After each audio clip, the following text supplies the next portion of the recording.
Good evening sa tanan na nasabtan nining adlaw ng Monday nga atong gi-schedule sa short nga exhortation between 6 to 7 p.m. Ug naata karon gidala ni Lord sa Psalm chapter 80 verse 3 and 7. Ingon dinhi nakita nato diri nga kaduha gibalik-balik ang verse ang thoughts sa verse 3 o verse 7. Ingon diri, restore us, O God, cause your face to shine, and we shall be saved. So verse 7, gibalik no, mao gihapon, the same gihapon ang thought. Ingon gihapon diha, restore us, O God of hosts, cause your face to shine, and we shall be saved. This is a fervent prayer and a constant prayer nga gitudlo ka nato dinhi, gi-exhort ka nato diri. Pakita nato nga there is really a need of fervent and constant prayer of being a Christian. Makinahanglan nga mamahimo siya nga regular nato nga constant nato nga prayer kini niya.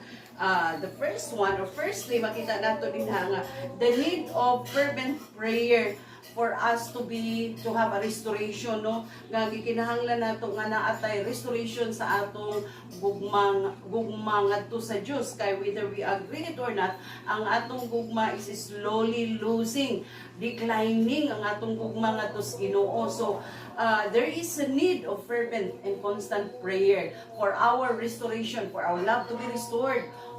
Kanunay kay mura ba ning gapangitaon ni Lord dito sa Revelation, ingon si Lord nga, there is one thing that I have hold against you because you lost your first love. Nganong hinay-hinay nga kakawala ang atong gugma, no, tungod na sa kanang influence, kanang environmental influence nato karong mga panahon nga daghan kaayo ang isuggest sa kalibutan sa ato nga mawani o sahay ang atong focus unya samtang kakawani ang focus sa mga Kristohanon, ang gugma po diya sa Ginoo hinay-hinay pud nga decline ana kay magkulang naman dayon taong panahon nga atong ihala diya sa Ginoo, atong oras diya sa mga pagpakiginabi sa Ginoo. Munang kinahanglan gyud nga magpray kita, and one of the constant prayer that we are supposed to do is for our restoration, for our love to be restored always, no. And the second nga makita nato dinha ingon diya, cause your face to shine. Ut pasabot ani nga there is a constant prayer, no, for us, no, for the glory of God to shine upon us. Ngano man, because ang kahayag ni Lord hinahinay pod nga ga-decline sa atong kinabuhi, hinahinay nga gakawala ang kahayag nga giingnan ra bata nga let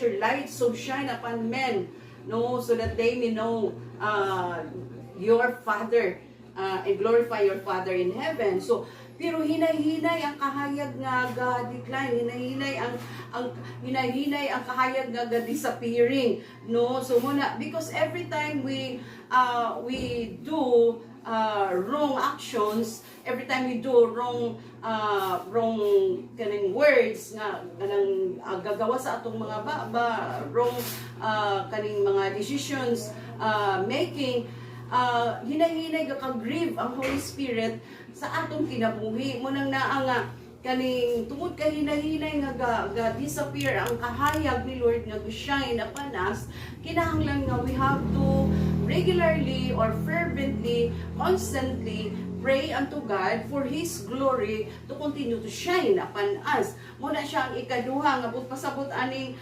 verse 3 o verse 7 sa chapter 80 nga prayer dinhi. Then ang ikatulo, no, ang ikatulo makita nato dinhi nga ingon dinhi nga, and we shall be saved. Ang ikatulo di ay nga fervent and constant, no, supposed to be fervent and constant prayer of being a Christian is ultimate, no, or assurance of salvation, no. We have to pray for our assurance of salvation. Ngano man, mao gihapon, no, ang assurance man gud nato usahay gakalimtan na, hinay-hinay nga disappear ang assurance nga murag feeling nato murag dili na assured, dili na ta assured sa sukwahi kay sa sinugdanan pa nga sa diyang nagsugod ang pangalagad nga nagsugod ta pagtugot, paghari kang pag-allow kang Jesus Christ nga maghari sa atong kasing-kasing, kana siya nga kainit, kana siya nga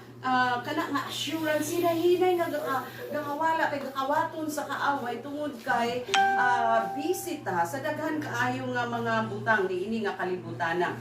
And that's why we have to, or we need to have a fervent and constant prayer about the assurance, about our assurance of salvation. Kinahanglan i-pray nato kanunay nga Lord, susama sa prayer ni David nga, restore unto me the joy of my salvation. Inaana dapat no, we need to have a regular or constant or fervent prayer about these things, no.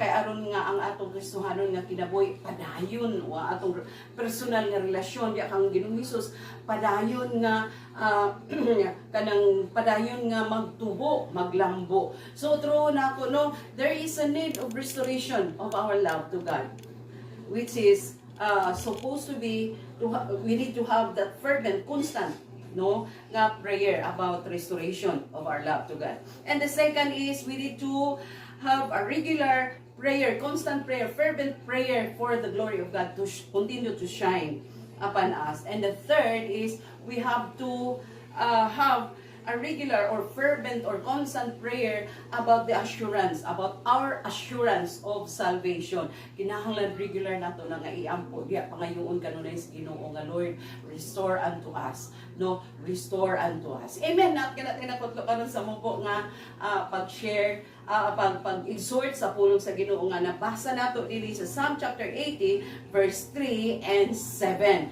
nga naghisgot mahitungod sa constant and fervent prayer